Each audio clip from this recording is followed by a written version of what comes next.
It began the night of our January school play. Not my self-consciousness, but my story of overcoming it. We had a party on stage after the play. Oh, I wasn't in the cast.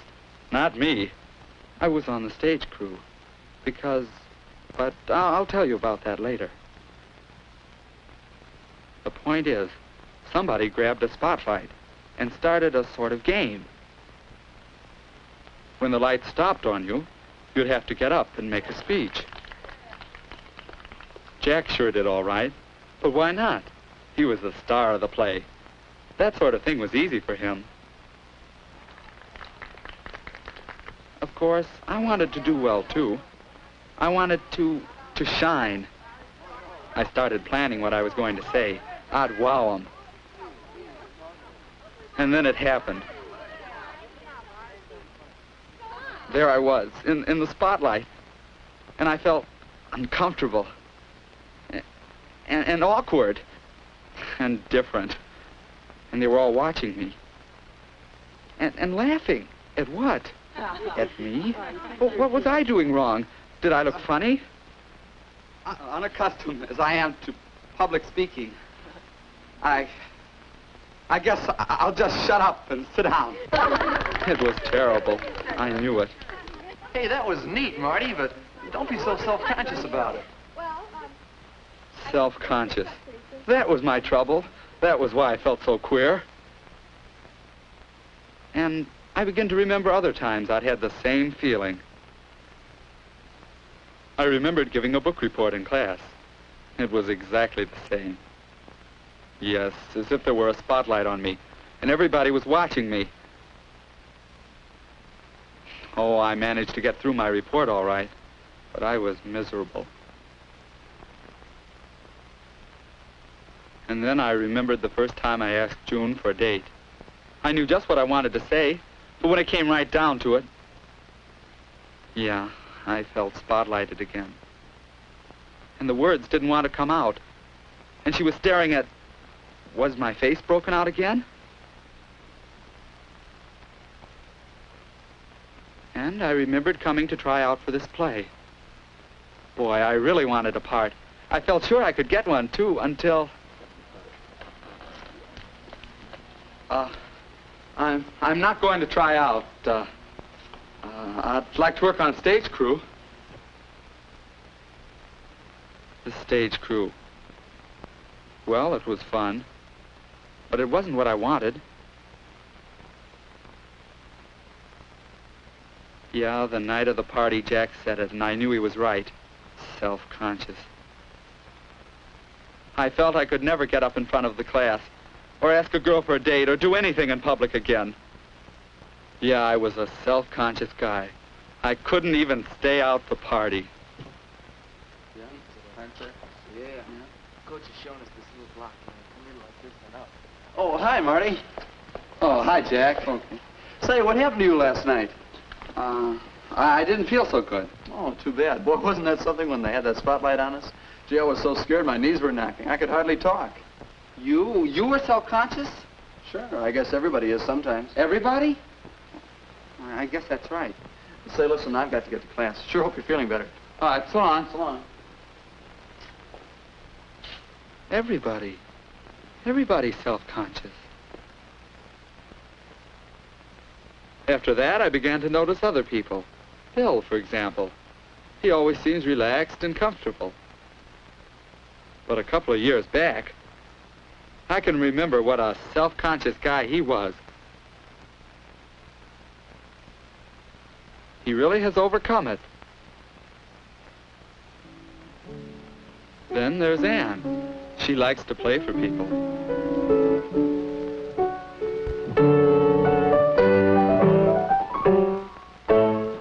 Watching her, I remembered 2 or 3 years ago, and how terribly self-conscious she was if anyone watched her play.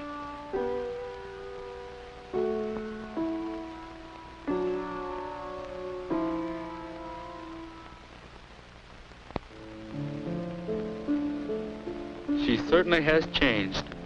Well, you can get over being self-conscious. The question is, how? It wasn't long after, when I made a big discovery about how to overcome self-consciousness. I was helping Jack with his ping pong game. He hadn't been playing very long, but he was learning and doing right well. Then Hank and Bill came in and hung around watching. And suddenly it seemed as though Jack was feeling on the spot. He started fumbling, and then he quit. Now, what made Jack suddenly feel self-conscious? Was it because he didn't play well? I wasn't self-conscious about ping pong. Why the difference? And then, well, I had to talk to Jack. I had an idea about self-consciousness. Everybody wants to show up really well. You want people to think you're pretty good. But then you start thinking about yourself, how everybody's watching you, what you must look like to them. And then you make a mess of it. Sometimes, but usually you don't. You just think you do. But look, if you can do something really well, then you're more confident. Self-consciousness doesn't bother you quite so much. If I could do more things well. You gonna try out for the class play in April? I guess so. Me too. Only this time I'm really gonna try out. Swell. All right, Sue. Thank you, Marty Hanson. Hello, Marty. Are you going to help us out on the stage crew again this time? Well, thanks. But this time I really want a part in the play. Why, that's fine. Why don't you go ahead and read some lines for me?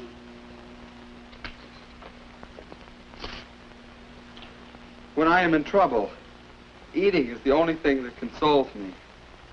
Indeed, when I am in really great trouble, as anyone who knows me, and... Boy, I really had to fight self-consciousness then, but I knew that was the only way I'd ever be good enough. You know, I got a part. I practiced a lot. I figured it was like the ping pong deal. If I could become skillful, I wouldn't be so scared of it. It was easy alone. And finally, I got so it wasn't too hard with my family. I'd forget about myself and just think about doing it well. At rehearsal with the other kids, I could try another idea. Turning the spotlight onto someone else. Thinking about other people and telling myself I wasn't so important. And it worked part of the time. But when it came my turn to speak, then where could I turn the spotlight? While we're stopped, let me remind you all of something. You know, as we go through these scenes, you should try to keep the whole situation in mind. Because, you know, after all, what other people are thinking and doing is just as important as what you're doing. Will you take those lines again? Keep the whole situation in mind. There was an idea. Would it work? At the present moment, I'm eating muffins because I'm unhappy. Besides, I am particularly fond of muffins. Well, I eat them. They were laughing, but now I knew they were laughing at the situation, not at me. Yes, it really helps to develop skills, so I can concentrate on what I'm doing instead of how I'm doing it. It helps to think of other people and remember that I'm not so important. And it helps to turn that spotlight on the whole situation. Then I can almost forget to be self-conscious. Almost is right. I'm getting closer now, because I'm getting more and more practice in turning the spotlight onto the situation as a whole. It helps in class, too. When I feel self-conscious, I remember that the class isn't interested in me, but in what I have to say. Well, there it is. I still feel a little self-conscious at times. But by concentrating on others, by doing my best to make the whole situation easier, I overcome my own self-consciousness. It helps me enjoy being with people. And I think it helps people enjoy being with me. It could help you, too, couldn't it?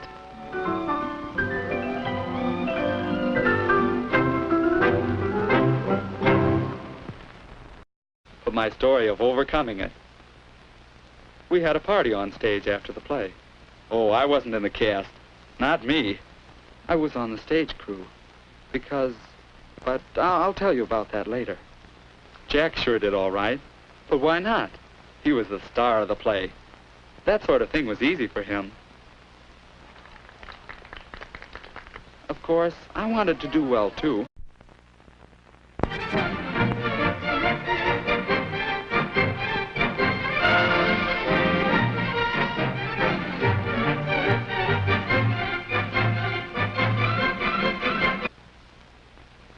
The point is, somebody grabbed a spotlight and started a sort of game. When the light stopped on you, you'd have to get up and make a speech.